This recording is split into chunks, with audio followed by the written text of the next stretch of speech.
Hello and welcome again to Not Fake News. We have three articles we're going to be showing you.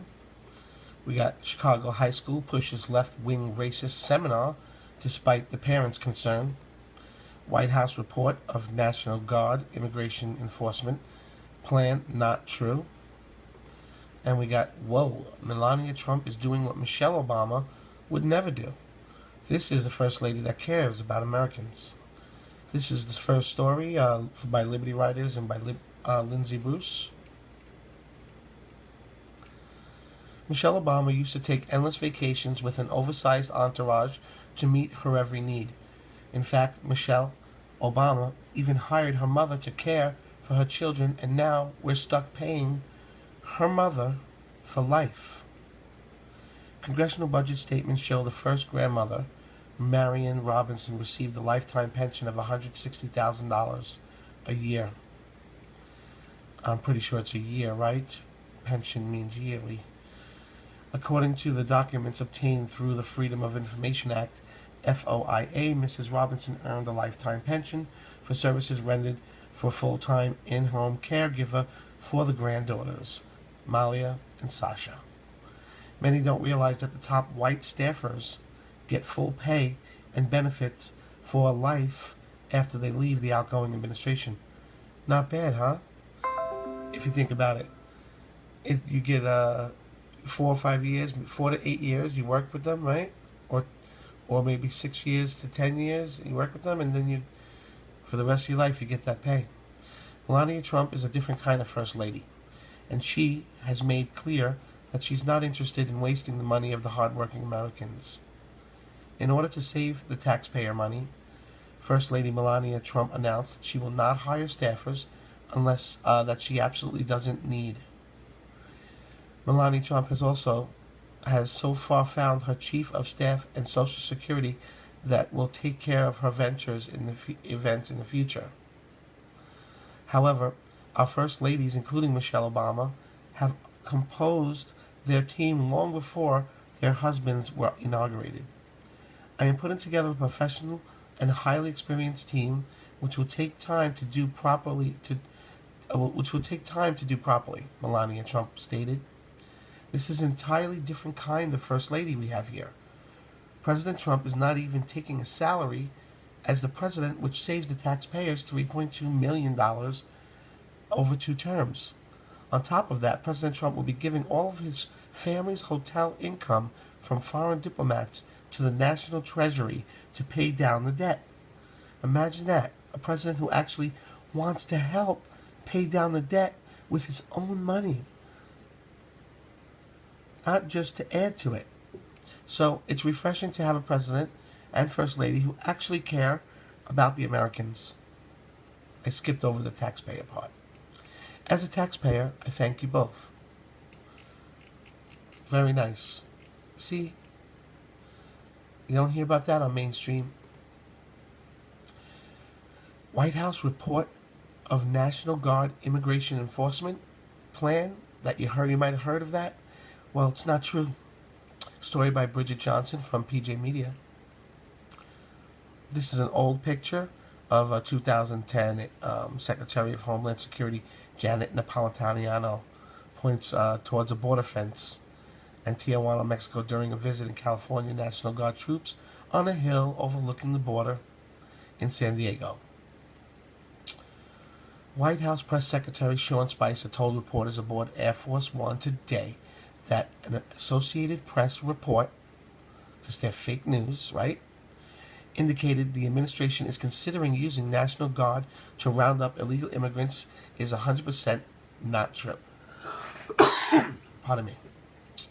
The Associated Press reported today that an 11-page draft memo authored by the Homeland Security Secretary John Kerry on January 25th weighs the possibility of using up to 100,000 Guard troops as immigration enforcement, not just along the border region, but in Oregon, Nevada, Utah, Colorado, Oklahoma, Arkansas, and Louisiana as well. Governors in those states, as well as California, Arizona, New Mexico, and Texas, would have the option to allow their Guard troops to participate according to the AP, which said the memo was addressed to then acting heads of U.S. immigration and customs enforcement and U.S. Customs and Border Protection. Troops would be authorized to perform the functions of an immigration officer in relation to the investigation, apprehension, and detention of aliens in the United States. The Associated Press added that the document has circulated among DHS, Department of Homeland Security, staff over the last 2 weeks, and as recently as Friday, staffers in several different offices reported discussions were underway. En route to South Carolina, Spicer called the report false and irresponsible. There is no effort at all to utilize the National Guard to round up illegal immigrants, Spicer said, according to the White House pool report. I wish you guys had asked before you tweeted. An AP reporter noted that he asked the White House for comment multiple times before publication. Spicer would not say if the plan was ever a subject of discussion anywhere in the administration. I don't know what would potentially be out there, but I know that there is no effort to do what is potentially suggested, he replied. It is not a White House document. President Trump was asked specifically at his Thursday press conference about what he would do with the Deferred Action for Childhood Arrival programs, which allows illegal immigrants brought to the United States as children to be vetted and approved for legal work status in the United States. Some 800,000 Dreamers, so named after the unsuccessful legislation that tried to establish a similar program before President Obama ordered its establishment, are now registered under the DACA. We're going to show great heart. DACA is a very, very difficult subject for me. I will tell you, the president said this to me. I will tell you, to me, it's to him. It's one of the most difficult subjects. I have, because you have these incredible kids, Trump replied. In many cases, not in all cases, and in some of the cases, having DACA and their gang members and their drug dealers too. But, whoa, having DACA and they are having gang members and they are having drug dealers. They also have those, but you do have some absolutely incredible kids. I would also mostly that they were brought here in such a way. It's a very, very tough subject. We're going to deal with the DACA with heart. I have to deal with a lot of politicians, don't forget, and I have to convince them that what I am saying is right. And I appreciate your understanding on that, he added. But the DACA situation is it's a very difficult thing for me because, I love kids, and I have kids and grandkids, and I find it very, very hard doing what the law says exactly to do, and the law is rough. It's very hard to read the way he speaks. I'm sorry about that, but that is the way he speaks. And the next story is Chicago high school pushes left-wing racist seminar despite parents' concerns. PJ Media, an ad by D.C. McAllister. This is a Twitter screenshot of the new Trier High School. When a public high school in the Chicago suburbs announced that students would be required to attend an all-day seminar that focuses on leftist propaganda. Hold on. Let me back that up. Be required to attend an all-day seminar that focuses on leftist propaganda about racial civil rights. Parents decided they had enough of this indoctrination posing as education.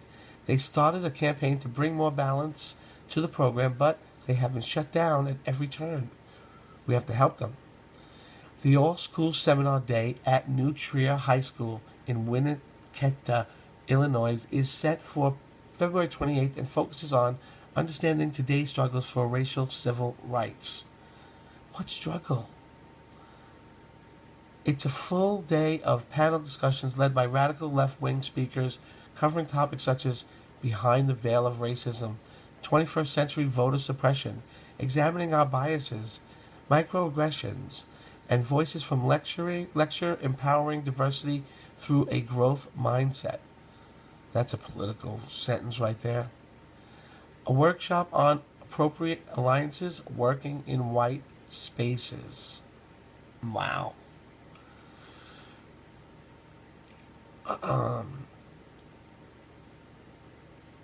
Parents are concerned that the seminar is extremely biased.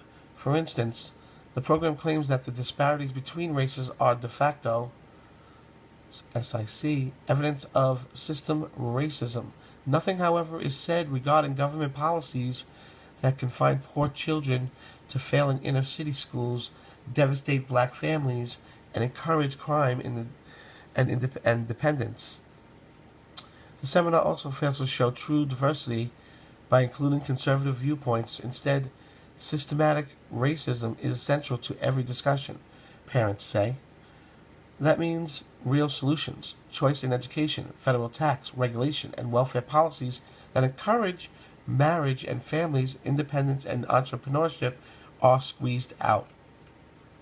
Parents have made the case that the public schools have a duty to present a balanced view of issues, but New Trier has violated its own policy by organizing a program that gives only one point of view. Parents have been pleading with the school's officials since October to allow the other side to be heard. Their concerns, however, have not been taken seriously. I know that feeling when they team up on you and act like you're beneath them. In a school's environment, don't like that. And the school has refused to incorporate their views into the seminar's agenda. Well, they will be soon. Promise you that. Speakers are also a problem. One of the panelists is a rapper, John the Author, who has written the following lyrics. Divide and conquer, white supremacy, the silent monster. I see you sneaking in the corner trying to have some karma. We ain't looking to know you, your honor. Know your honor. We problem. The resolution is the economic resolution, all in the name of retribution. And ready, let's do it. They inaugurated, then infiltrated through immigration. The richest folk in the neighborhood ain't even our neighbors. They take our dollar back across town. Don't you dare tell me to calm down. Mr. Dog House, we want it all now, and it's time to push them all out. I'm ready to start now. Yeah, well, we know you're excited about the possibilities of taking over and getting back at the white man. But, it was the white people in America that stopped racism. Because, if you don't know this, there's racism right now in Africa. So you want to talk about that, and, I'm sorry, that's racism. There's slavery in Africa right now. So, and white people here are the ones that stopped slavery. Okay, we stopped slavery. I didn't mean racism before, I meant slavery. So we stopped slavery, and in other countries like Africa, there's still slavery there. So if you really want, you go over there and you can fight for them because they need it. Okay, we're proud to be Americans. We're proud to be white guys, and we're proud to be Americans. We shouldn't feel bad about it. And that's what we have for today.